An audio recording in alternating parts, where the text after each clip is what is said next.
Катя, здравствуйте. Здравствуйте, здравствуйте. Я узнала, что вы с сестрой занимаетесь рукоделием, да так, что весь дом полон ваших работ. Можете нам показать? Конечно, можем. Спасибо, что приехали, можем. Пройдемте тогда. Пройдемте.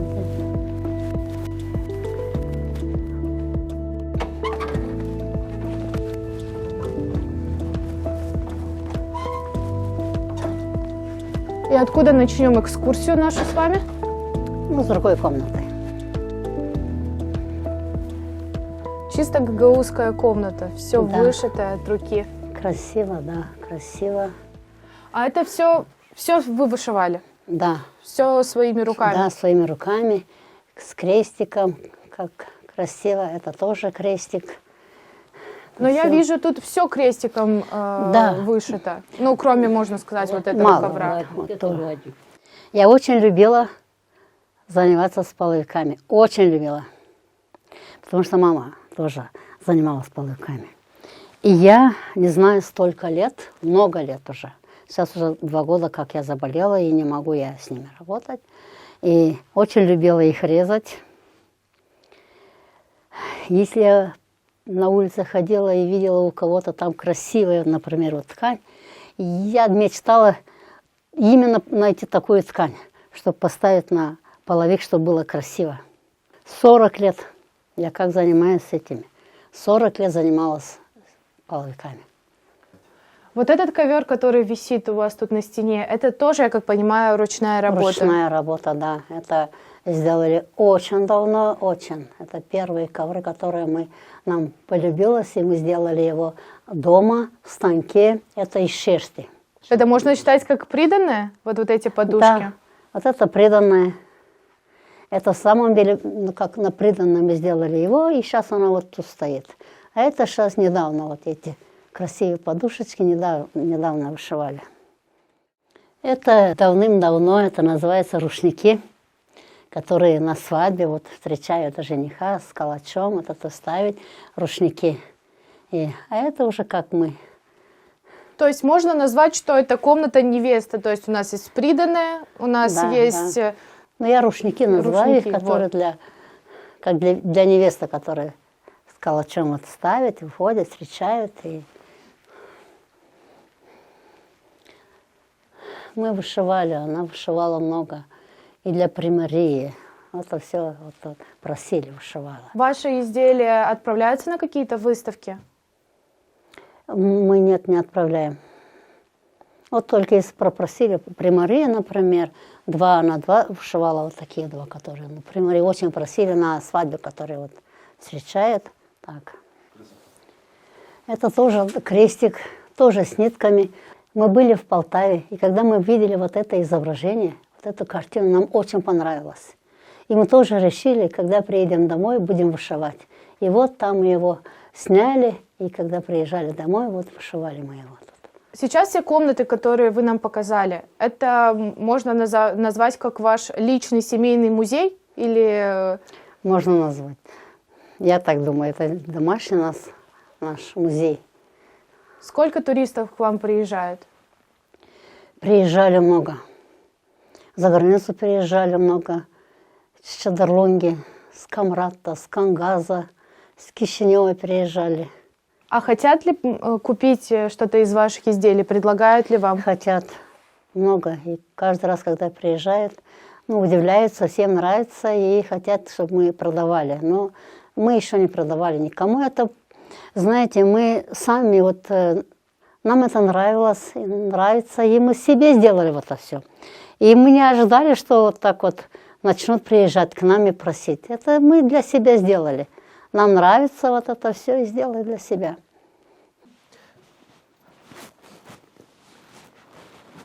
Вот я заметила, у вас очень много работ именно висят на стенах. Это вы все сами вешаете? Все сами, да, сами.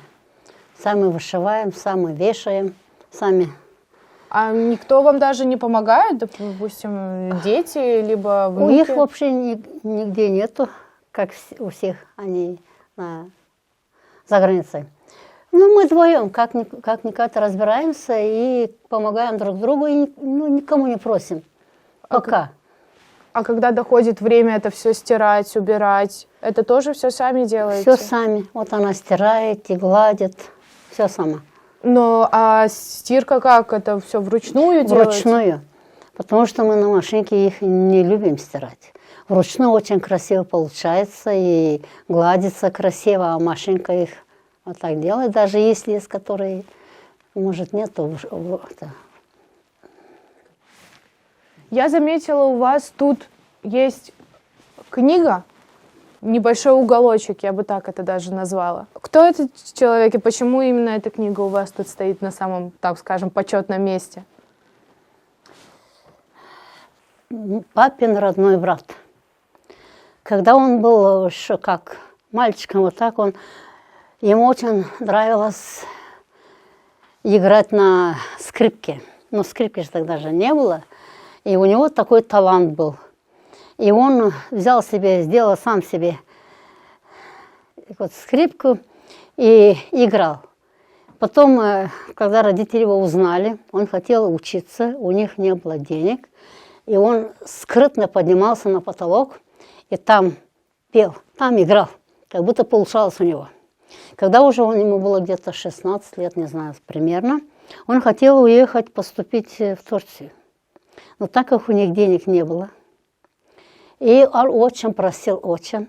И уже мама пошла к священнику и сказала про него, про его вот. И талант, вот это все. И тогда священник пожалел его и дал денег им. Да. И он с этими деньгами поехал в Турцию и поступил там. И вот там очень приняли. И вот очень много он игрался на скрипке. Потом он умер, потеряли друг друга. И много лет мы его искали. Сперва искал мой старший сын его, он учился в Турции. Искал его там. Но не мог найти, потому что девочки у него. А девочки, как фамилия на мужа. И очень долго искал его. Он там 2 года и не мог найти. И прошло много лет. Много лет. Вот благодаря Богу Степан Степанович, он взялся за это. И вот нашли точку одну. И вот 2 года назад она приехала первый раз сюда. В гости к вам? В гости, да. И все обрадовались очень. И Степан Степанович приехал и сделали какой-то вот праздник. То есть можно сказать, что у вас в семье есть не только рукодельники, но у вас есть еще и музыканты. Да, да, вот. Первый он, сейчас брата сын Рувим, он тоже поступил, очень красиво играет на скрипке, очень красиво. А вы думали себя тоже в чем-то таком проявить на каких-то музыкальных инструментах, или вы ограничились, скажем, только рукоделием? Да, первое вот это, скажем, мы любили с детства. Но я, например, тоже, мы похожи с этой стороны, что очень любим петь песни. Я очень любила на свадьбе раньше петь песни, но так как я уже давно пою, но христианские песни пою. Тетя Маша, сколько лет вы занимаетесь вышиванием? С детства. Много уже, наверное, 60 лет, наверное, как вышиваю. Ну и перерыв делали, и вот ковры делали, половики делали. Смотря вот на вот эти все работы, задается вот один единственный вопрос, лезет в голову, это как вы не устаете это все делать? И так я люблю вышивать. С детства любила. Мама вышивала, Лёля вышивала, бабушки вышивали. И мы вот научились от них. Сколько у вас уходит на одну работу? И какая работа? Вот это, которые большие, крупные, большие, это 3 месяца. Ну вот маленькие, вот это, например, 2 месяца. Это вот получается 2 месяца назад вы начали его вышивать? Не, уже месяц, как я вышиваю, но еще есть здесь работа. Ага. И по итогу это будет что? Это будет тоже точно такой картина. Картина вот такая вот будет, Не да? точно такой, но картина будет. Сколько уходит времени, вот часов в день, чтобы вот День. начать? Я иногда 4 часов встаю, но 5 начинаю вышивать. В 5 утра? Да, до 7 вышиваю, потом встаю, там работу делаю. Когда кончаю, опять вышиваю. И до вечера, до 10. И вы не устаете? То есть вы помимо того, что занимаетесь вышивкой, вы еще и какую-то работу по дому выполняете? Да, и хозяйство есть. И на огороде летом работаем. Еще и на огороде успеваете? Если на одну работу у вас уходит около 2-3 я за 60 лет, я вот еще 12 лет я вышиваю. Ну, и вязала, и ковер делали, ткали. То есть вы еще и ковроткачеством занимались? Да, и такие вот шерстяные на станке, и вот которые такие тоже на станке делали. Но я, как поняла, вы больше увлеклись вот вышивкой, а ваша сестра больше как ковроткачеством. Да, я ткала, она резала.